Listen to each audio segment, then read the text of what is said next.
Oh man, I'm sad we lost the music. Yeah, I don't know if anybody else got that. That was a I was nice hoping we just mellow intro. I was hoping we'd just be on vibes. I mean, let's be honest. This whole night's been on vibes. Vibes. Indiana 73, Indiana State 0. Obviously, this is not going to be the longest post game podcast of. An hour at least. Break down every play. You're going to be here for an hour. I'm going home. Just drop my phone off tomorrow. It's going to be tough. I mean, listen. I think the thing that Kurt Cignetti seemed most pleased with was that his team never let up. That he, it would have been a natural sort of even night, especially what was it, 45-0, I think, at halftime, to just sort of like soft pedal and say, Illinois next week, this is taken care of, and maybe just sort of, just like I said, just take it easy through the second half. He said he never felt that. He felt the focus was good, the energy was good, the intensity was good, and you felt like he liked that was kind of not necessarily the game or the score, but more he liked that was the performance that signs off the preseason, non-conference season. Wow. I mean, we had a glimpse into his true thoughts. What I thought was also interesting when he was making that point about urgency, he put it on the coaches, he said, this week and today specifically. He told them, you guys need to be setting the standard on the sideline, so the players follow, and we need to get through this thing. And I mean, obviously it worked. All three sort of, if you want to say first team, second team, kind of, and then the kind of third stringers even, all scored. The defense kind of completed the shutout as well. Indiana State didn't even get like a couple of garbage time touchdown drives. Right, they got the biggest thing they got was across midfield, but both times the drive ended. They forced a punt. So I thought and that was one of the things I talked about in my post after the game, is just like the second team kind of held the standard. And if you're in these games and they're playing it's not just like a drive. This was a quarter plus, probably quarter and a half ish, especially for the second team offense. You're looking for that, and that's exactly what all those guys gave them. And in terms of like the starters, we can talk a little bit about what stood out. But the complete one-sided nature of this. I mean, look, you've covered a lot of these games that probably weren't that way. Right. I mean, I've covered Indiana beating. I mean, it's like Western Illinois last year. I've covered Indiana beating FCS teams. It was never quite like this. You know what I mean? Right. And there have been some. But that's the next level. What next level programs do? Yeah. Right. I mean, that's how these are supposed to look. Well, and we've talked about these were valuable snaps for Alberto Mendoza to go out there and have some success, because you don't know when you're going to need him to have that confidence against a much better team. Well, because he's your number 2 quarterback with only 10 snaps at the end of the season. Lee Beebe Jr. goes off injured. Kobe Martin gets 11 carries for 109 yards and 2 scores. You don't know if you're going to need Kobe Martin at some point this year. This was probably your last chance to get some of these guys snaps. I do think among the starters, I don't want to make the individual performances out to be too much, although Omar Cooper deserves his flowers for the 9th 200-yard game in program history receiving, ties James Hardy's single-game record with 4 touchdown catches, and Hardy did it against Michigan State in 2006. I went to that game with my dad, if you believe it. It was Dad's weekend. I think the one thing that stands out to me, especially after kind of that uneven Old Dominion performance, is that Fernando Mendoza has now had a game with each of his top 2 receivers where the connection was just really, really strong. Last week it was Elijah Surratt, all those targets, 3 touchdown passes. Obviously Surratt not quite as prolific as Cooper, and there were a couple moments today where Mendoza threw a good pass and then Cooper made an even better. There was a lot of throwing catches. Yeah. But either way, the point is it's. You've now had the timing's there to set him up. Yes, and 10 catches on 10 targets for Cooper today. And that's I think that's after 9 catches on 14 targets or 13 targets for Elijah Surratt last week. If you're Indiana, you're just happy you don't have that slot receiver dynamic that you had a year ago. In terms of, I know Cooper plays in the slot, but you're not doing a lot of that dink and dunk stuff you were doing a year ago with Miles Price, Keyshawn Williams, that gets a quarterback into his rhythm. You want Mendoza to feel really comfortable in his chemistry with those 2 players in particular. And I think you've now had a game for each of them to be able to say, yeah, me and my quarterback were completely on the same page. Somebody says this isn't the karaoke we were promised. That poll is still open. The voting's still ongoing, so we can't declare it over. So no karaoke just yet. But I'm gonna sing forever. Cooper, I mean, you got to mention the 136 yards after catch. I asked him after the game because they track all the analytics and speed. They wear trackers in practice and games. He said in the preseason he had over 21 in like the fall camp off season, and last week 21.1 on the reverse. He said he went faster on that last play. I mean, speed like that. Look, and the way he's, I think, just a more confident receiver than he was even last year. Um, uh, just really gives a lot of teams stuff to think about. Like he was beating guys in the open field badly throughout in the entire game, and he and Kalen Black left a just a trail of tears, like some smoking empty pairs of shoes. It was impressive. And look, I know the competition's a step slower, but they had guys like on him and he was breaking tackles, and those are things you put on film, and I think they're that's going to it's still football. Like we act like right. we act like these a player from Indiana State is like no more of an athlete than you or me sometimes. Like they're still these are still right. like maybe the best athlete in your high school, you know what I mean? And to be making them look just kind of completely foolish at times was impressive. I think the other big takeaway, if we are talking like performances and stats, and I do want to get to the bigger picture in a minute because we aren't going to go that long tonight. But 54 minutes left. 16 tackles for loss after 14 against Kennesaw State. That was, I think, clearly an area where Indiana did not feel, for all of its defensive success against Old Dominion, they held them to 100 and something yards, not counting those 2 touchdown runs. Old Dominion only crosses midfield once, never takes a snap across the 50. For all of that, you felt like the staff, Brian Hayes, Kurt Signetti, really challenged the line of scrimmage defensively. And that can be your lineman, that can be Aiden Fisher, who gets involved in blitz games sometimes, whatever. These last 2 games, again, competition acknowledged, 30 tackles for loss is an enormous number to just be playing in the backfield. And today I thought it was encouraging because you saw everybody getting in on it. Tyreek Tucker was pushing guys back. Mario Landino was pushing guys back. Stephen Daly had a couple big plays. I thought this might have been Mikhail Kamara's best game so far. Kellen Wyatt was a little bit quieter, but the point is you felt like everyone was getting involved, and you felt like that group looked like it was gelling together. Well, I think you mentioned 2 of the guys. I thought the interior of the line, we talked so much about last year, what made the defense so imposing. And I've mentioned this a lot of times. CJ West was just a different breed, man. Like the guy was just unblockable at times, especially in the last 6 games. And you saw some of that from those guys today, like Mario Landino, got some snaps last year, but played his best game by far of his career today. And like you said, competition, but had a sack, almost had another near sack early in the game, was getting pushed really unblockable against, just one offensive lineman. Dominic Ratcliffe and Hosta Wheeler also showed up. They had tackles for loss. They were getting pushed in the run game and making plays, pressures in the pass game. So I thought that interior defensive line, not just the top 2 guys, all 4 kind of their top 2 lines looked really sharp. And those are things that are going to matter. I had a comment, somebody asking about the run game. Do we want to see more from them? Kind of an average day. This, I think, is a good point. It's not an average day as a team. It's 300-yard games. For the 3 top backs in terms of just like overall production, nothing that kind of blows out the door. But it's a good seg to mention BB did leave the game with an injury, and his status is to be determined. He said he thought it was non-contact. Thought it was non-contact, which is never a good sign, just because he didn't take a hit, fell down kind of on the sidelines. So that's something to monitor kind of going forward. But I just didn't think that it was.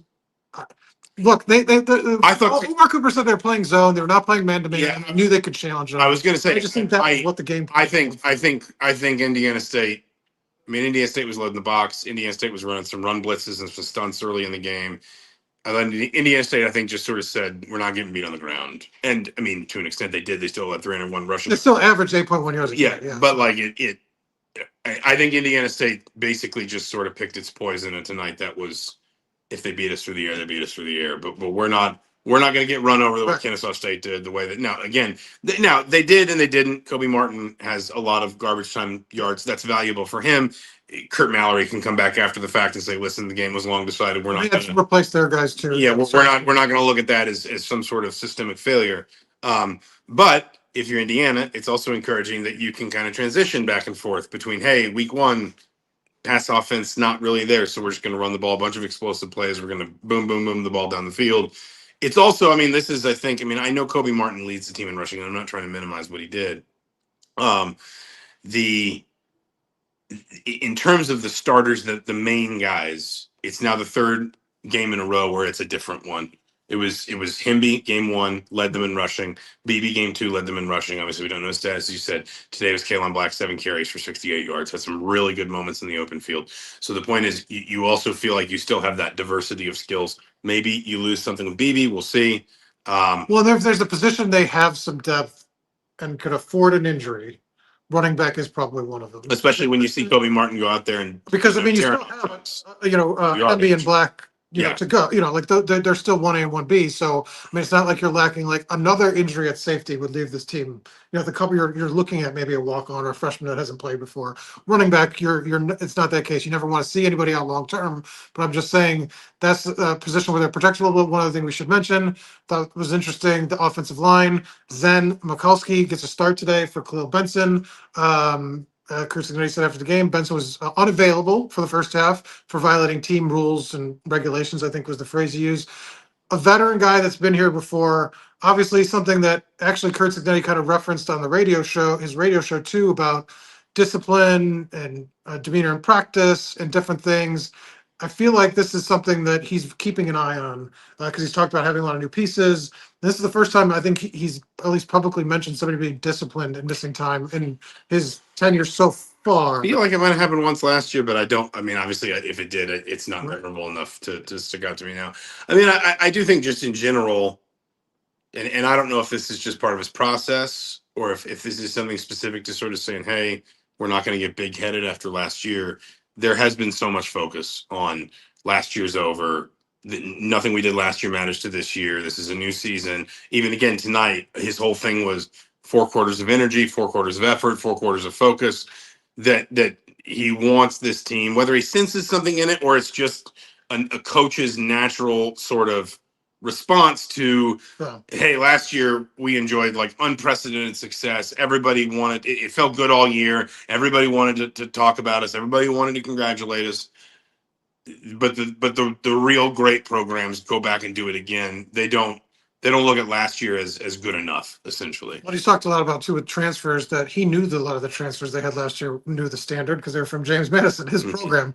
This year he's talked about guys coming from programs that didn't have that kind of success and they need to see this. And the same way they kind of transformed the Indiana guys, that they need to just kind of see the standard. I just thought it was interesting to note because, like I said, even if it happened once last year, this wasn't something that was an issue for this team. And to have a starter disciplined, obviously against Indiana State, they were going to win really no matter what. But it's just a notable thing that when you have that, and he's willing to kind of do that, discipline the guy. But good reps for Zen too. Obviously, a guy who doesn't have a lot of career starts. He got some quality work in for that first half. Yeah, somebody asked real quick. I mean, just I think Bloomington South, I believe, won 36-7 tonight. So crosstown rivalry goes to the Panthers. Let's close with just kind of what's next, because ultimately, I think we have talked in different ways about the inherent awkwardness of this non-conference season because the first game of the conference schedule is so substantial. Assuming Illinois takes care of business tomorrow against Western Michigan, it's like the perfect ramp up, though. I mean, really, I mean, you could ask for how to build it better. It is, but at the same time, I mean, all week it sort of felt like this strange. Nobody wanted to talk about the elephant in the room being the fact that you're going to beat Indiana State. It's just a question of naming your score, and then you've got this enormous. I mean, I will repeat this fact till I'm blue in the face. Indiana hasn't beaten a top 10 team at home in front of fans since 1967. For all that Kurt Signetti accomplished last season, for all that Tom Allen accomplished, in that 2-3 year run, kind of 2018, 19, 20. If Indiana wins here next Saturday night, that is something IU football fans have not seen in living memory for most of them. Well, Illinois has to play on Saturday still, so you're assuming they beat Western Michigan to set up I'm not picking the Walt Bell upset. You're assuming that they win that game because they still have some work to do to set that matchup up. But continue. Sorry. No, it just last season ultimately we so many of the games wound up being framed more about sort of Indiana doing something unprecedented, chasing history. But you think about the way those games went, and we talked about, oh, they could lose this game or they could struggle in that game. But ultimately, with the benefit of hindsight, they were supposed to beat Nebraska. They were supposed to beat Michigan State. They were supposed to beat, Washington and so forth. All those games that felt big in the moment because it was Indiana football and you sort of had to see it to believe it. Yeah. This is not that. This is a genuine playoff contending team. I know it's not one of the, top brands in the conference, just like Indiana's not. But this is an experienced team. This is a successful team. This team has done a lot of winning together. Sure. And this is, I mean, I would argue it's the biggest home game in at least 18 years. Michigan wasn't bigger than that. Michigan was 5-5 in that game, though. This is a top 10 team if they beat. But Michigan has A, the history, and B, that loss. Indiana that loss derails your playoff hopes. Indiana also beat Michigan 5 years ago in the COVID season. But they have wins over Illinois. I'm confident I'm right about this, and you're not. But in terms of what? That this game is bigger than last year's game against Michigan? Because the stakes were higher last year. The stakes aren't as high this year. I disagree. Well, because what if they lose 3 games? This game was meaningless. Well, sure. Like if they win this game and lose 3 games. The stage and the opportunity are different. No, I don't think so. I think late season games are always going to trump early season games. Mm. Because you're on the doorstep at that point. Right now, you have so much season in front of you, the stakes are automatically lower. Because they could also play back into it, right? If they beat. You're talking about them beating what on the night they lost on the night they won that game, it was a 500 team. I understand the brand, but it was a 500 team. But it's still with the NFL guys on the defense. Like, I don't know. But again, the stakes. It's not the necessarily team in front of you.